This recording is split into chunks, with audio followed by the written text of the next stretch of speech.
មឋានាចត្រា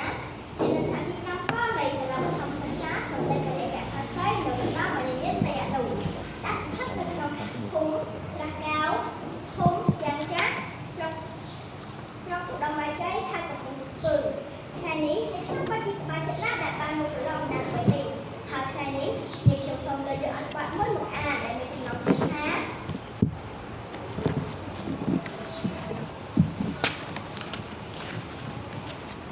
បរិវត្តកម្មនៃបញ្ញាញាណក្នុងយុគសម័យ Digital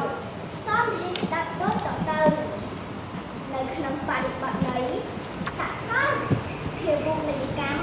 และការរីកចម្រើនយ៉ាងបំផុតនៃបច្ចេកវិទ្យាព័ត៌មានវិទ្យា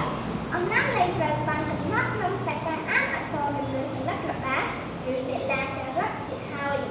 អំណាចសម័យទំនើបគឺជាបរិវត្តកម្មថ្មីមួយដែលផ្លាស់ប្ដូរទាំងទម្រង់អេរិយាបថនិងវិសាលភាពនៃការក្រេបជញ្ជក់ចំណេះដឹងរបស់មនុស្សជាតិជាបឋមអំណាចសម័យទំនើបមានលក្ខណៈពហុទម្រង់វាបានធ្វើសមាហកម្មចូលទៅក្នុងប្រព័ន្ធ Digital ដែលអនុវត្តឲ្យបញ្ញវន្តនិងសិស្សានុសិស្សអាចស្វែងរកទិន្នន័យបានយ៉ាងទូលំទូលាយតាមរយៈបណ្ណាល័យអេឡិចត្រូនិកឬប្រព័ន្ធអ៊ីនធឺណិត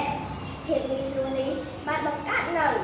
សមត្ថភាពក្នុងការទទួលបានព័ត៌មានប៉ុន្តែវាក៏ទាមទារឲ្យអ្នកអានមានបំណិនស្រស់រសប់ក្នុងការរុករកនិងជ្រើសរើសប្រភពនៃមានសុខភាពផងដែរទន្ទឹមនឹងនេះអំណាចក្នុងយុគសម័យនេះទាមទារឲ្យមានចាញ់មានគួរបំផុតដោយសារតែព័ត៌មានមានលក្ខណៈហោហៀនិងលឿនរហ័ស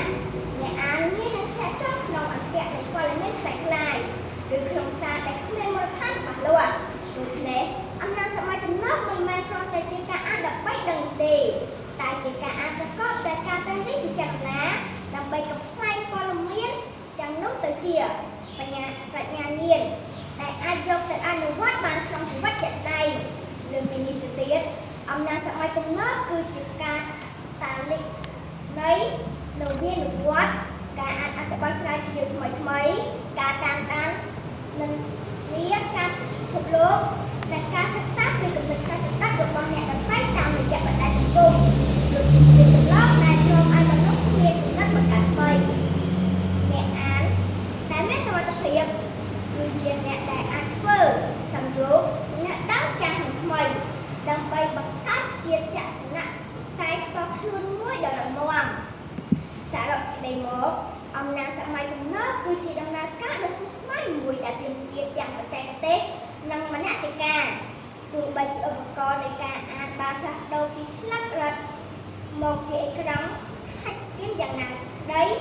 ក៏ខ្លឹមសារនៃអំណាចនៅតែជាអាហារនៃព្រលឹងនិងជាគ្រឹះនៃអរិយធម៌មនុស្សជាតិដដែលយើងត្រូវចេះប្រើប្រាស់បច្ចេកវិទ្យាដើម្បីបម្រើឲ្យការអានមិនមែនឲ្យបច្ចេកវិទ្យាមកកាត់បន្ថយសមត្ថភាពនៃការគិតរបស់យើងនោះទេជាបញ្ចប់នេះខ្ញុំសូមអរគុណទៅដល់គណៈធម្មដីនិងគណៈកម្មការទាំងអស់ដែលបានចំណាយពេលយ៉ាងមានតម្លៃក្នុងការស្ដាប់ខ្ញុំពីដើមដល់ចប់សូមអរគុណបាទទៅសម្រាប់ខាងក្រៅហើយហៅអ្នកបន្ទាប់គឺសាលា